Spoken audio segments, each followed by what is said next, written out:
sometimes the depression can set in even when there is no apparent stressor. It's like there's nothing. Oh, he committed suicide. Oh, he's depressed. But we never felt so. He was such a smiling chap. He always used to be happy. It seems all so sudden. It is never. And as a rule, it is never ever sudden. But as far as somebody who's suffering, do not use the words you are mad, you are psycho, you are insane. I think social media, sadly, unfortunately today, is being used more for the wrong reasons, is leading to more harm than good. Each one decides that I will identify somebody in my circle and decide to help him out, and that needs to be done persistently. Not when some big person commits suicide or when there's a lot of hue and cry. Do it for 2 days and on the third day start trolling people again. Hello everyone and welcome to Midday.com.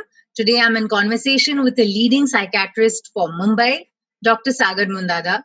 Thank you so much for talking to us. Thank you, Supriya. Thank you for having me. Dr. Sagar, the world today is plagued with literally 1,000 problems.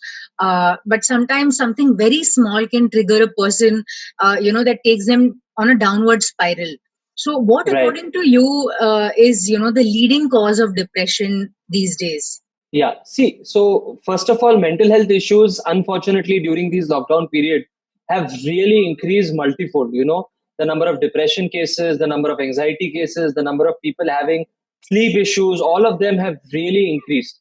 Now, what is the number one, if we had to understand what is the number one cause of depression today, one is, first of all, the kind of expectations that people have from life and whatever is their reality.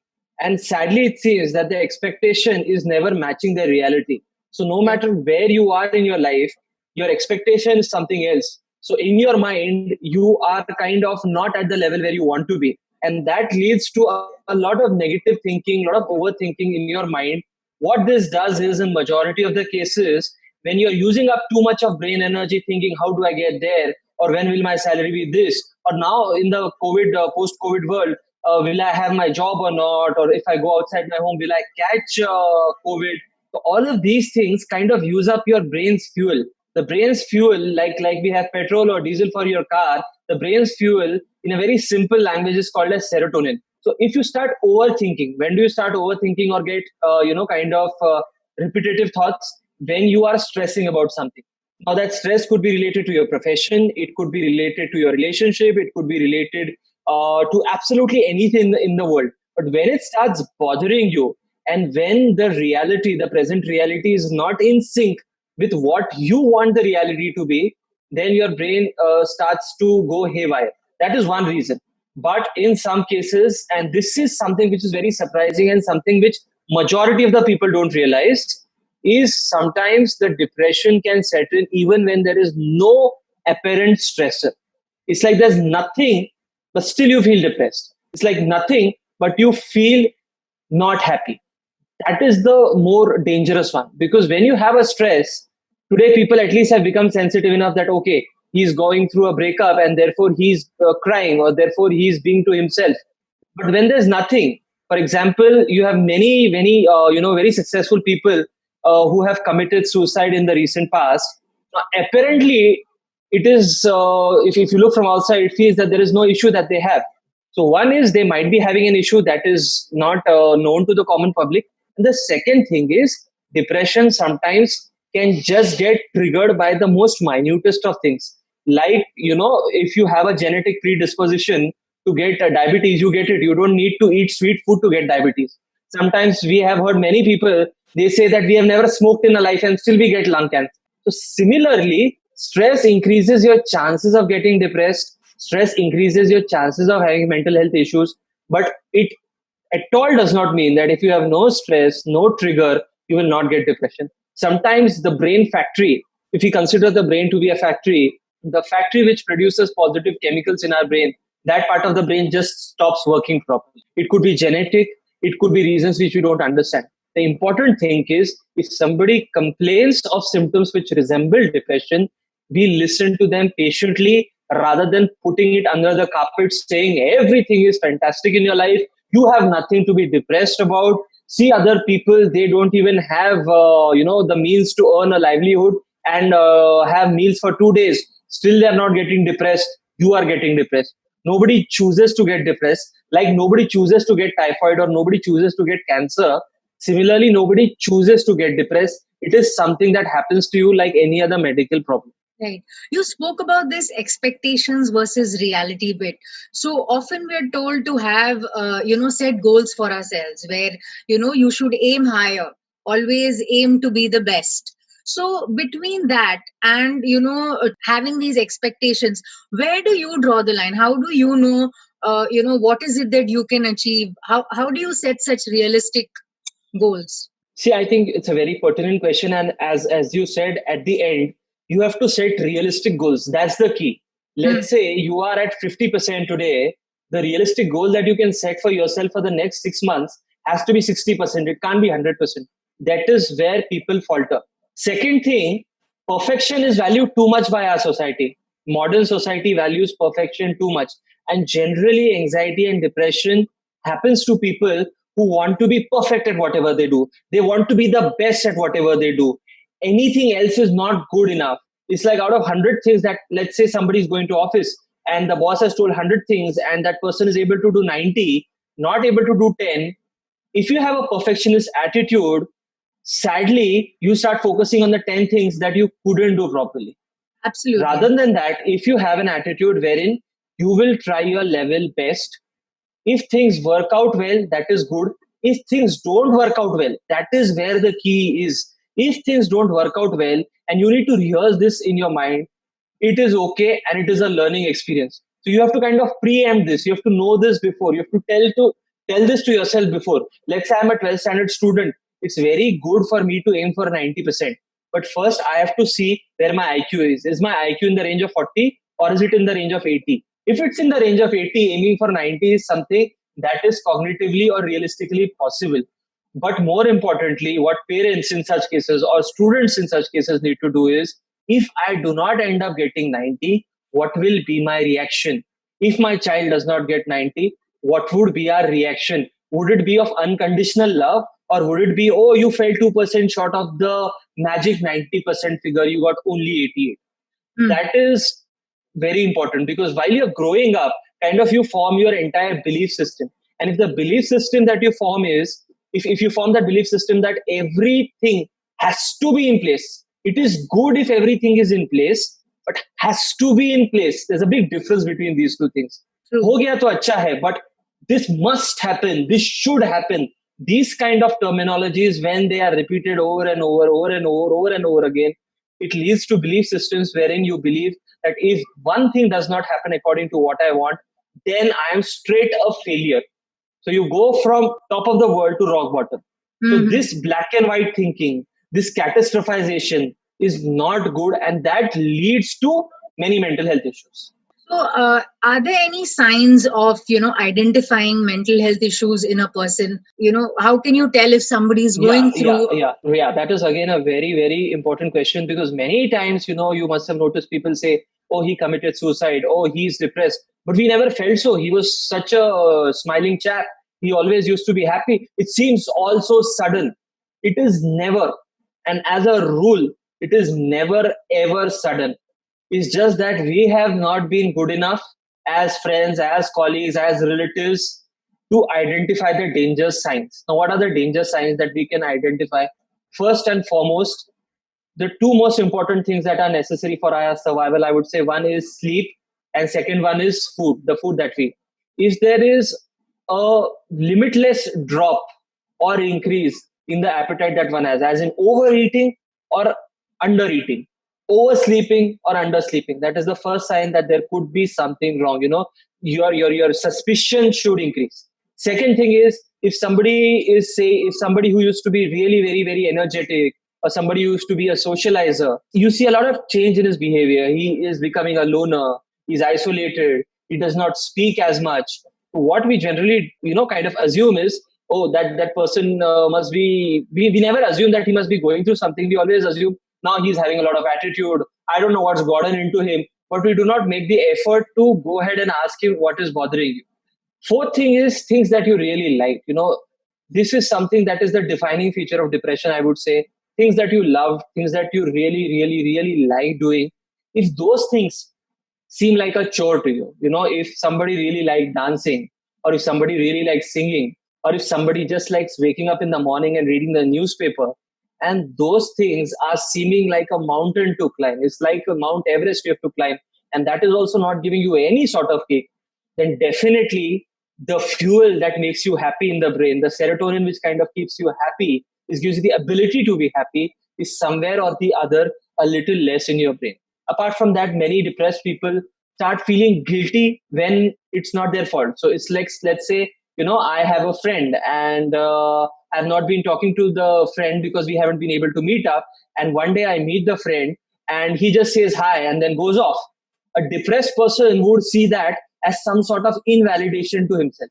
The depressed person would feel that I must have done something wrong. That is why he's not paying attention to me. Or the depressed person will feel there is something wrong in me. I am somehow a lesser person, therefore he's behaving like that. I must have done something. So this guilt, which is unjustified. See, there are certain crimes or there are certain things that you do, and it's good to feel guilt for that. It is natural to feel guilt for that. But when it is not your fault, when there's no real issue from your side, and still you start feeling that way, then we say that the person could be depressed. And we have something called as the classic hallmark of severe depression, which we call as the HHW model, wherein you have three things. One is hopelessness. You feel that even if 100 people are around you, there's no hope left in life. You might have the best job in the world, but you still feel at the bottom of your heart that it's a very gloomy day and there's no hope left for me. Second H is helplessness. You feel that even if I seek help, nobody will be able to help me. I am at the bottom of a pit, and it's impossible for anybody to reach to the bottom of the pit and kind of take me out from there. That is what you start feeling, even if the reality is something else. And the third thing you start feeling is worthless. I'm not good enough. I'm not capable enough. I'm not competent enough. I'm not smart enough. I'm not beautiful enough. I'm not handsome enough, even if the reality is something else. And no matter how much somebody in that situation tries to convince that person that no, that you are a very competent person, you are in such a big, let's say, you are in a big multinational company, a big software engineer, but still, if he is going through severe depression, he'll feel that he is not worth anything. He'll feel that it is better to end everything. He'll feel that there is a big tunnel, but unfortunately, there doesn't seem to be any light at the end of the tunnel. If you start feeling this way, then we say that initially you have mild depression, and if these last three things, helplessness, worthlessness, undue guilt, is there, then we say that it is, severe depression. Okay. Is it possible that someone who is having depression may not even know that they are depressed, or they are, going through this? Very much, very likely. See, because depression does not have one classic presentation. What I spoke of right now are the common features. But many times, depression is like you just feel that your body is aching all over. This happens more commonly in females, because sadly, we accept it or not, even today, we can say that the urban population, educated population, has kind of moved on to the next phase, evolved to the next phase. But if you go to the rural population or the uneducated class, there are many females, they present with hysteria, so they'll present with episodes which resemble convulsions, or they'll present with body ache, and they'll do all the tests in the world. They'll go to 100 doctors, all the tests are normal, but still the body ache is there. They will feel that they are not being able to do their normal work. Let's say they have to do the normal cooking. The normal cooking that they used to do seems like, oh my God, this is a very, very big thing for me. So these other things can also be signs of depression, but then they are kind of left unidentified. And what happens is, when you are depressed, your mind does not work in 360 degree. It kind of sadly gets constricted, and you have a very tunnel vision. Yeah. So the ability to think reduces. When my ability to think reduces, it's very difficult for me to identify myself that I am depressed, because my thinking has gone down. In other illnesses, let's say you're having a lot of stomach ache, or let's say you're having some other issue, your brain is working properly. So your engine, your CPU is telling you that, okay, your hand is paining a lot, or your stomach is paining a lot. But here, the part of your brain which tells the body that, okay, you're not in a good place, that part in itself is not working. Who's going to tell that part? It's like your brain always tells the other parts of your body that you are not in a good place because it is paining, or because all of this is there, but because that part, it's like the epicenter only has been affected. It's like the engine of the machine has been affected. So there's nobody to tell it. That is why it is very important that we consider each and every person to become a mental health soldier, at least for their family, for their relatives, for their friends, wherein they know these basic signs that I've talked of. So if you see somebody who is displaying these features of odd behavior, isolated behavior, not laughing, crying uncontrollably, being to themselves, you have to act like the first step physician there. You have to act like a counselor there, and you have to proactively ask that person, are you not feeling well? Are you getting thoughts which are not happy thoughts? Is your mind thoughtless? Many times in depression is just like your mind feels there's nothing inside. Ideally, we keep getting thoughts throughout the day. We get almost 60,000 thoughts per day. But many depressed patients, they just don't have thoughts. It's like their mind is empty. But because their mind is empty, they are not able to identify that I am going through this. Therefore, the other family members and friends become much more important. Right. So, what can the family, friends, and family members do with that person? What is supposed to be their behavior, or how should they act around them? Right. First thing, let's talk about the do's, and then there are 2 to 3 don'ts that we can talk of. First thing that you do is proactively ask. Tell them that we are there for you, and even if you don't feel like speaking at this moment, we are there for you 24/7. Whenever you feel that you want to talk about something, we are there for you. Second thing, try to be as non-judgmental as possible. Now, you can't become a professional because you're emotionally invested into the family member or the friend, but try to be as non-judgmental as possible. Once he says something that I am not feeling positive, or I feel that the world should end, or I feel that I should not exist anymore, do not react there and there itself. Why are you talking like this? What makes you say this? Your entire world loves you, your family loves you. You are increasing that person's guilt by saying so. Because when you tell him this, he feels, already he has a lot of guilt that he doesn't know from where it's coming. And then he starts feeling more guilty, that I have let down my family also. So be as non-judgmental as possible. Third thing, what you need to do is support him and seek the help of a mental health professional, a psychiatrist or a psychologist. Fourth thing that you need to do is try and make conversations around it as as healthy as possible. Do not make it some kind of a taboo subject. Let's say somebody in our family is suffering from diabetes.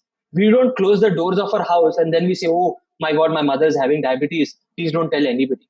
So the day we reach a place wherein everybody is able to talk about mental health issues on the dining table, I think more people will come out. What you don't need to do is tell them, think positive.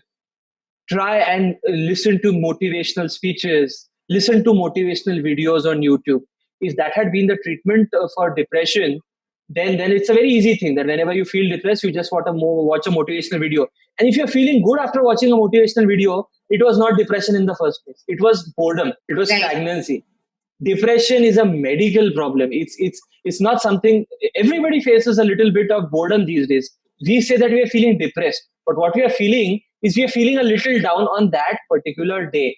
There, a motivational video will really help you. But there, but when you're depressed, it might not help you that much. What needs to be done is, I'll give a common analogy. Let's say many people also say, you do yoga, you do meditation, and the depression will go off. Yes, these are wonderful things as an add-on to the basic treatment of depression. But like, let's say when we are eating our meal every day, we have chapati, we have dal, we have rice, which compromises the main meal. And then we have got some pickle, or then we have got some buttermilk, which adds flavor to the food that we are eating. Similarly, therapy, medicines, if required, severe forms of treatment, which the psychiatrists like ECT can be given. These are the mainstay of depression treatment. These are like the bread and butter. These are like the main part of your meal. And on top of that, yoga aap karo, very nice. You do meditation, very nice. You talk to your family members who listen to you, very nice. This will act like the pickle. This will act like the icing on the cake, but they can never become the cake. They can never become your main meal. If you make that mistake, the likelihood is that you will increase that person's depression.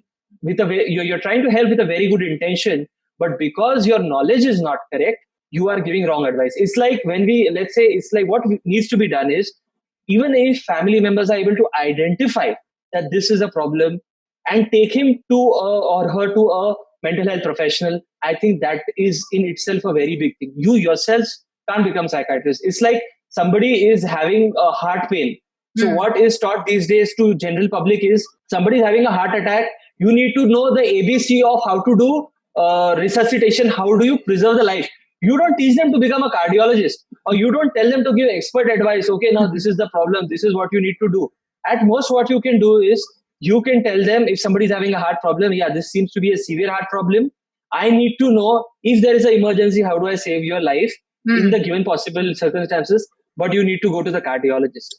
Right. You don't become the cardiologist. Similarly, don't think that just yoga, meditation, writing a journal, talking to Hmm. a friend, these are additive things. These are like the pickle to our dinner or our lunch.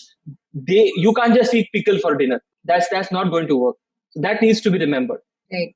So, at what point, is it right for a person to take professional help? Because, like you said, sometimes you may just be feeling low, or there may be continuous, days where you feel a little low or you feel a little upset. But by watching something or by looking at something, temporarily you become okay.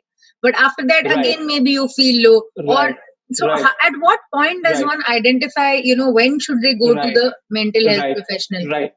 Right. See, I'll tell you a very interesting concept. In some countries, some European countries, everybody, each and every person has their own therapist.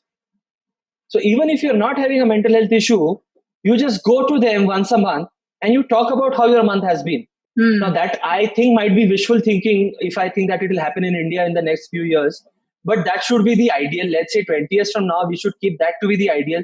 That like everybody has their nearby kirana shop, like everybody has their nearby medical shop, like everybody has their general physician. Now you have a family doctor. Everybody should have their own psychiatrist. You go to him once every 6 months, even if you're not having an issue. Coming to the scenario wherein you're not comfortable with that, just you'll say, doctor, all of that is all good, but the country that we live in, the situation that we live in, is still so much of a taboo. So when do I go?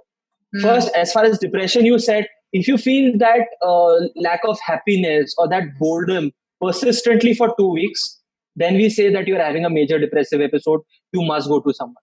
Two, if you're feeling low throughout, you're feeling anxious throughout, you interact with people and then you become alone, again you start feeling bad, you need to go to someone. Third thing is, if you get even one suicidal thought, even once every month, and Hmm. that stays only for 5 minutes. But if you get a suicidal thought, please go and seek help of a psychiatrist, because you don't know when that suicidal thought, which is once a month right now, will become once every hour. We don't want it to progress to that level. Because the key is, let's say, the earlier you go to the mental health professional, the earlier he will treat you. It's like, let's say, and many people, again, I'll give the heart example. Many people say that if you are having a heart attack, you need to reach the hospital within the first 90 golden minutes. If you reach within 90 minutes, that's why ambulances are given green corridors. If you reach within 90 minutes, the chances of saving the patients are very high because damage has not been done. Similarly, if you visit the psychiatrist within the first 1 month of you having issues, any minor issues, even if he gives only therapy, even if he gives very mild medication, the chances that the brain damage is less, and therefore the duration of your medication is less, are much higher. The later you go thinking ये तो निकल जाएगा, ये तो समय है बीत जाएगा, कभी खुशी कभी गम, this phase will go off. The more you think that way, the more you are increasing your problem, the more you are going into, it's like a chakravyuh and you are like Abhimanyu and you are getting more and more stuck in. Hmm. A lot of people also think that once they take medication for a mental health illness, they may have to take it for the rest of their life. So they try to ward off that by doing different things like you mentioned. Trying to look at some motivational video or trying to do yoga and try to ensure that they get away from professional help so that they don't have to take medical they don't have to take medicines True, true, throughout their true, life. So what true, is your true. perspective on that? How do you? Yeah, it's a very very common problem. Very rightly you've put it. It's like if I get 100 patients, 50 patients are more concerned in their first visit.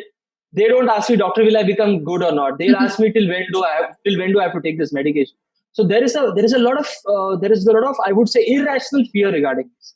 Now there are two categories of mental health issues. One is we say minor mental health issues, then is major mental health issues. Let's talk about the major mental health issues. There are only 2 to 3 illnesses which fall into this category. First is schizophrenia. It is like the worst mental health issue anybody could have. Second is bipolar disorder, sometimes very severe OCD.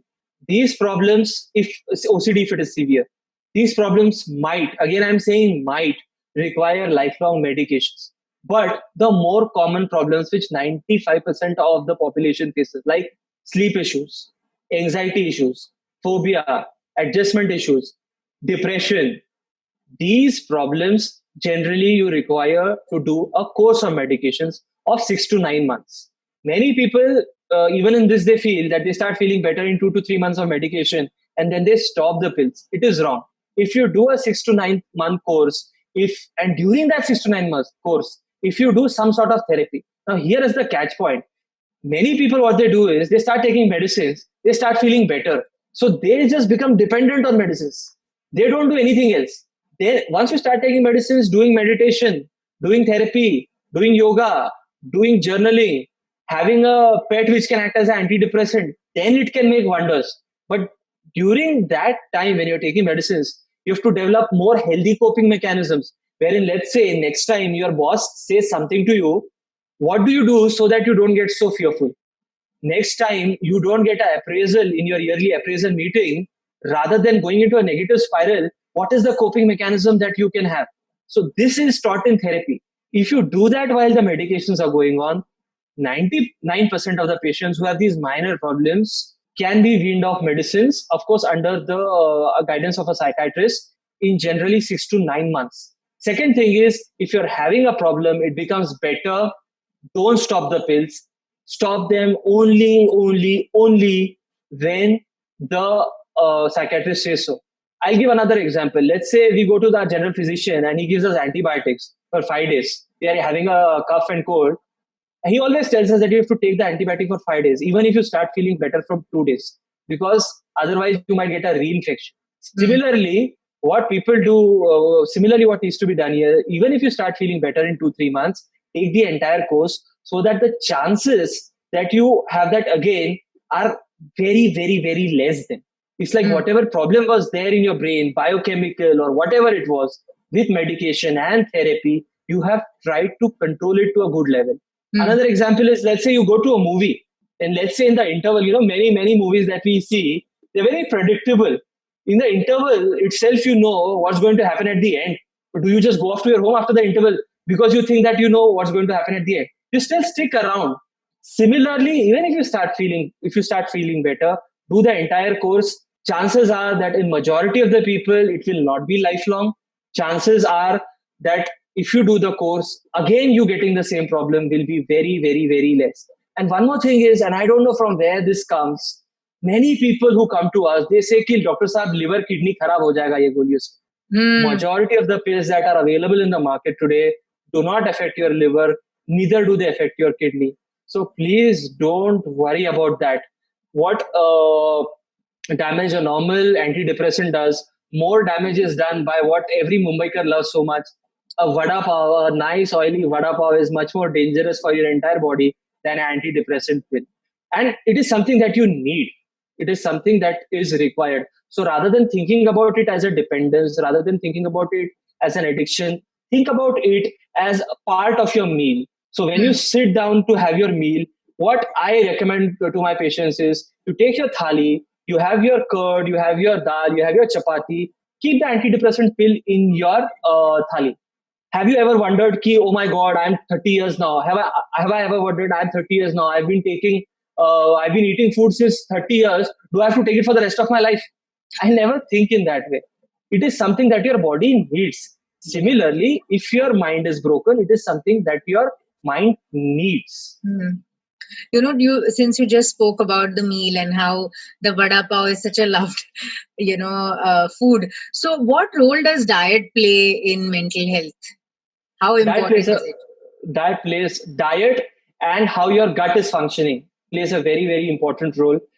The more number of vitamins you have in your diet, let's say many people don't have vitamin B12, vitamin D, they have a deficiency in their diet, that can increase the depression. Many people, they keep eating a lot of junk food. Many people, therefore, on account of that junk food or unhealthy eating habits, they put on weight. And then that can lead to thyroid issues. Thyroid issues in turn can lead to depression. So definitely that affects your mental health. Sadly, because of the culture that we are living in, if you have an improper diet and your body is not in perfect shape, and there's nothing called perfect, it is the so-called perfect that has been kind of created by our society, by the mainstream media, or by the Bollywood, or by anybody whom we want to say. If you eat a lot or if you eat very less and your body is not in line with what the perfect shape or figure is, sadly, majority, and this again is more common in females, you start thinking low of yourself. Your body image goes for a toss, your self-esteem goes for a toss, self-doubt increases. All of these are like final coffins in the nail. And your mental health, your depression can really increase. You can become very anxious. Many people who come with full-blown anxiety problems to me initially started with their anxiety with the fact that they felt that their body, that their weight was not proper. They felt, although they were, if you see medically, they were in the perfect range, they felt that they were too thin or they are too fat. And therefore, they started doubting themselves. Therefore, they started feeling that if I go in front of 10 people, what will they think? So that led to these anxious thoughts. What if they think bad about me? What if they don't like me? What if I am not beautiful?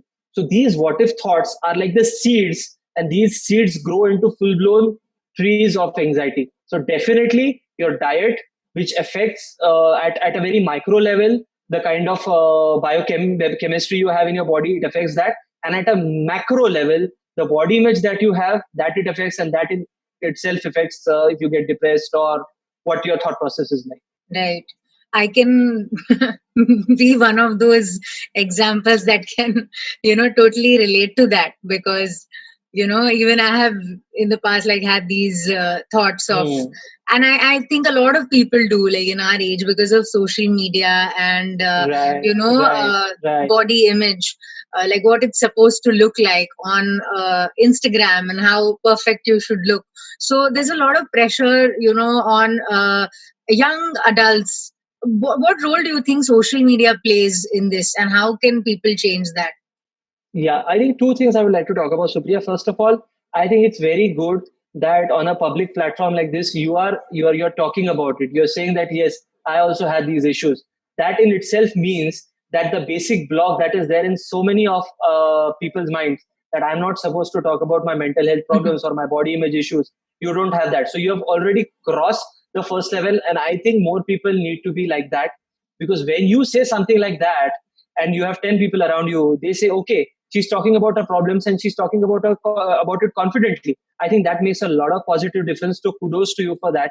Second thing, what does social media do? I think social media, sadly, unfortunately today, is being used more for the wrong reasons, is leading to more harm than good. Intention with the most noble of intentions, I would say, started with the most noble of intentions to connect people, to make people integrated with each other. It is sadly doing exactly the opposite. And as you talked of many, I won't name any portal, but you have a number of portals today wherein you can put in 100 different filters so that anybody and everybody looks like a Bollywood actress. Yeah. Now, what we need to think is, from where did you get the notion that what a Bollywood actress looks like is beautiful? We might call them a model. If you're a model, you require this kind of a body personality. But if you are not in that profession, how does it matter? It doesn't matter. But social media, sadly, has made us believe, falsely believe, that that matters a lot. So what you need to do is, anybody, including me, everyone, when we are on social media, we need to kind of step back and ask ourselves, of all the portals that I'm on and all the activity that I do on social media, how much of it is productive? How much of it makes me feel good? How much of it makes me feel instantly good? I don't want something that makes me feel instantly good.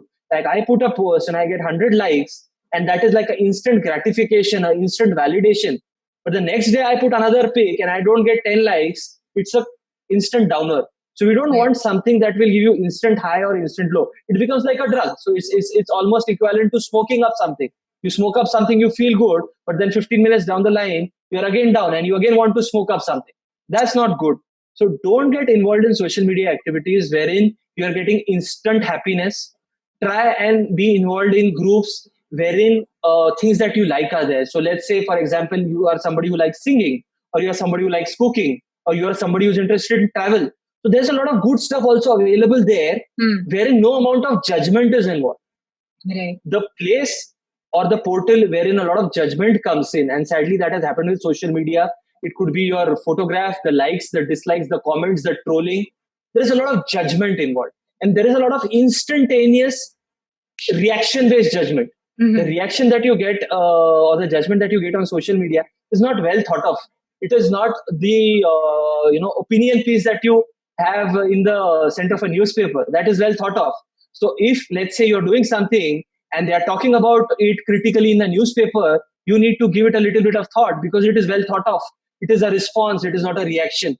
But on social media, it is majority of the times a knee-jerk reaction, so you don't need to pay attention because the other person has not thought of it in a proper way before posting anything or before liking or disliking or before trolling you. So tell yourself the validation or the invalidation that you get on social media means zero. If you reach to that place, then nobody else will be able to influence how you feel. Because today what has happened is I have 5,000 friends, let's say on some Facebook or Instagram or Twitter or wherever. Those 5,000 friends should not have the power, should not have the key to my happiness. I should have that. Nobody else apart from myself should be able to control it. And if social media is doing that to you, if you're in that category, please delete apps which are making you feel toxic. Please only keep apps wherein, if let's say you're on a specific app and you've been browsing through it for 15 minutes, close the app and see what your mind feels like. Does it feel happy? Does it feel sad? If it feels sad on repeated occasions, that app is doing you more harm than good. I think we'll have to delete a lot of apps from our phone in that case, because there are so many things that you feel so jealous of when someone's traveling or when someone's doing something, and you're always looking out for that, like you said, instant gratification on things. So I'm sure, like what you said makes a lot of sense, and it's something that we should really look to imbibe in our lives as well. The same mobile phone, the same internet today can be used for tracking your health. Right. That's a wonderful use, but that will never give you an instant gratification. So the next time you see a druggie, the next time you see a cocaine addict, ask yourself whether I am a digital addict, whether I can be without my phone for a single day. If I can do that, then I have some right of going to that cocaine addict and telling him I can help you. Otherwise, you need to do a digital detox first. Right. Totally. Yeah. And I agree that it's impossible to have your phone away from you these days, like with everything constantly, wondering what's happening, or especially when you're in lockdown, when you have nothing else to do and you're only, on your phone as, the internet is your means to the outside world. So that is something. It is very difficult. It is very difficult. I totally agree with you. I am no exception to that. But it is all about perspective.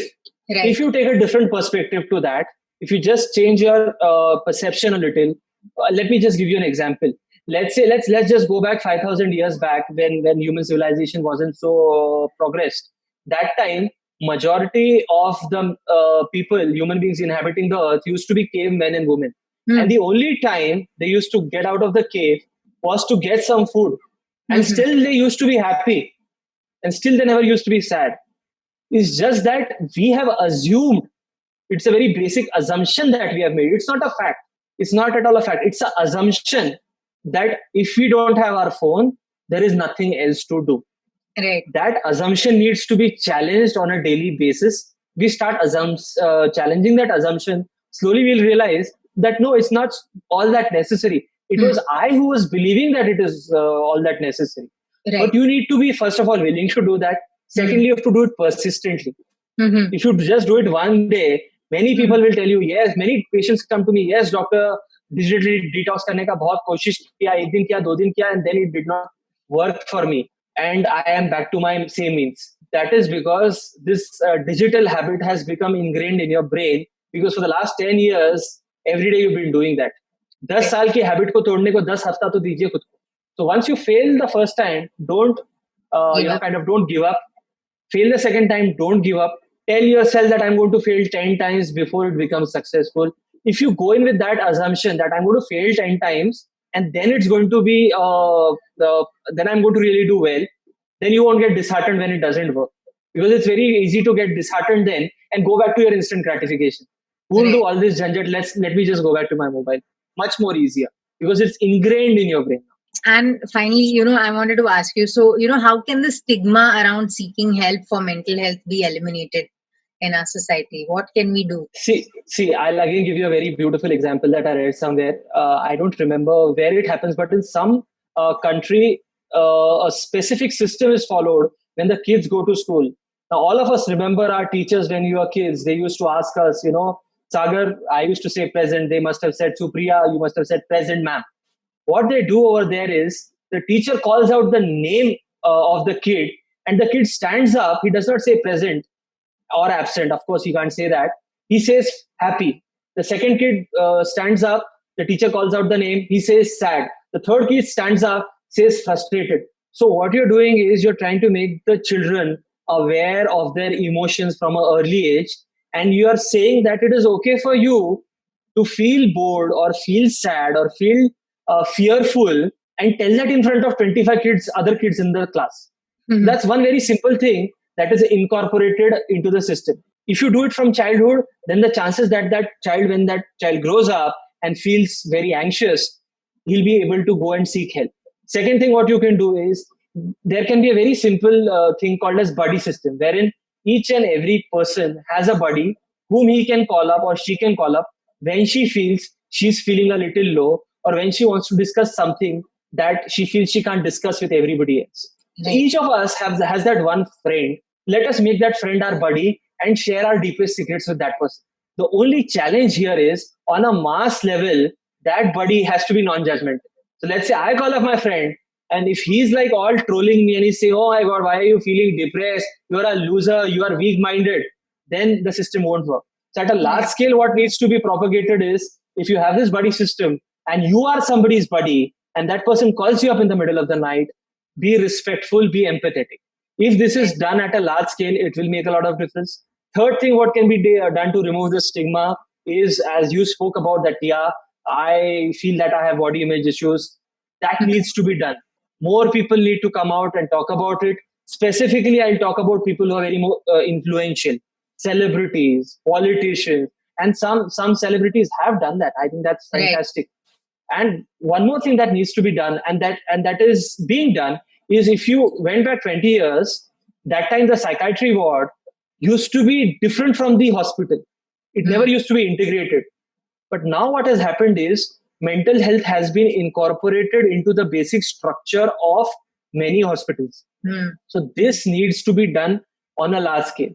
Any hospital you go, the psychiatry department has to be the center of everything, because every patient, I tell you, every patient, some might have less, some might have high. Everybody has some or the other mental health issues. Let's say I'm having diabetes since 10 years. Hmm. Of course, I'm irritated. Of course, I'm frustrated. Of course, I feel a little anxious that I don't know when my sugar will shoot up and I die. So if my diabetologist kind of works in conjunction with the psychiatrist, the chances of recovery are better. So it needs to be incorporated into the mainstream. So let's say next time I go to my physician and I tell him, Dr. Saab, I'm not getting sleep properly, he refers me to the psychiatrist. When your family doctor refers you to a psychiatrist, the chances that you'll follow up are higher, because you believe in your family physician. You've been going to that person for a long time. You trust his judgment. So when he's saying that you need to go and see a mental health professional, the chances that you'll believe are higher. So of course, the medical fraternity also needs to be more proactive in kind of ending the stigma around it. Right. Because the word psychiatrist itself is such a powerful word that the moment people hear that I'm talking to a psychiatrist, they're like, taken aback. True. Oh my God, what happened? So, True, that true, is very the true, kind of very true. thought that Very true. happens. Very true. The final the end point has to be that going to your psychiatrist should be a very, as I said, in the some of the Western countries, everybody should have a Normalized. psychiatrist or a therapist.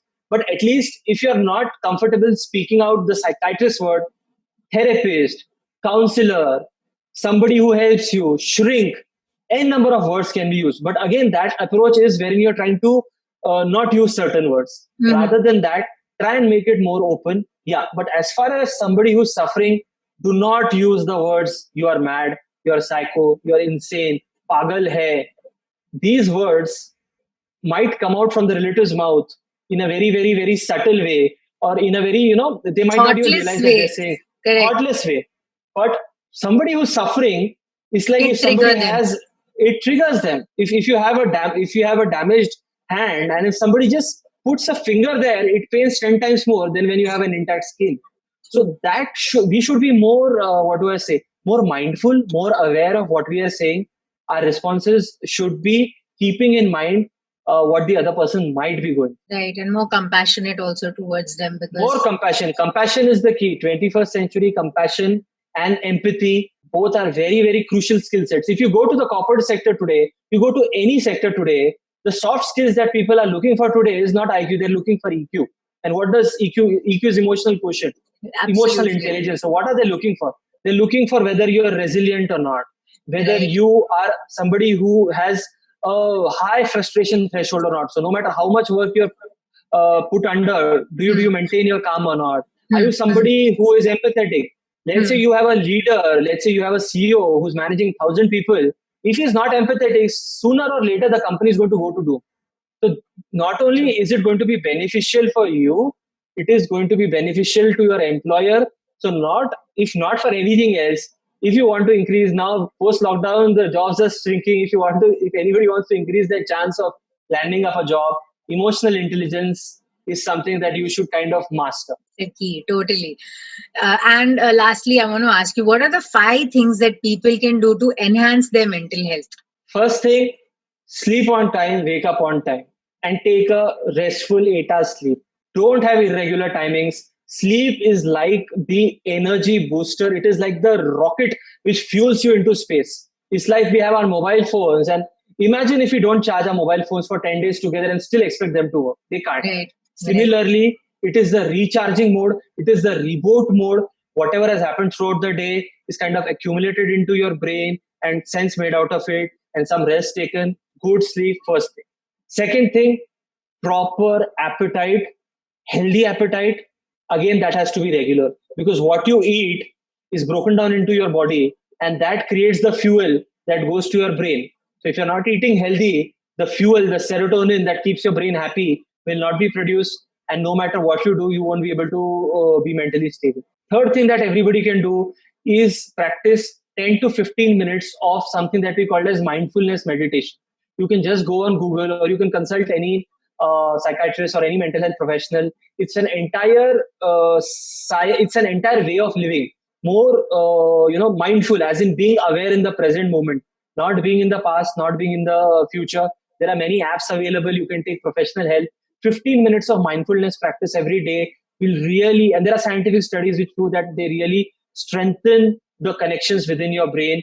Fourth thing I would say, don't look for instant gratification, and don't numb your emotions. Express your emotions.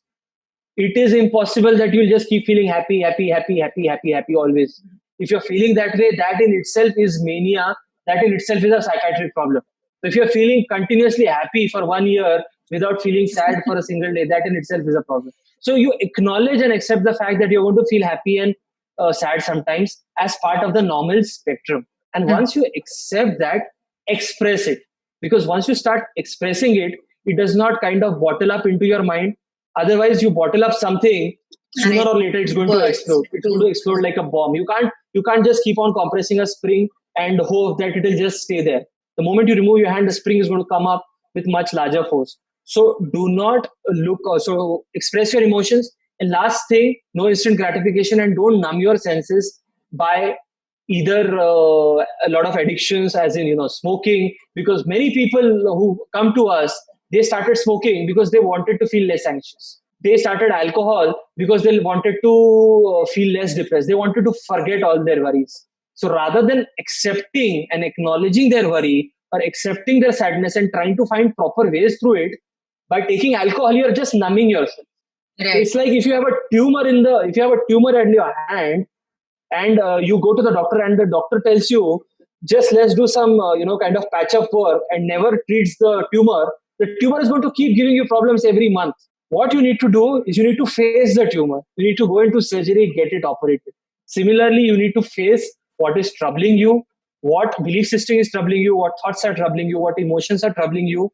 Face them, seek help to manage them better.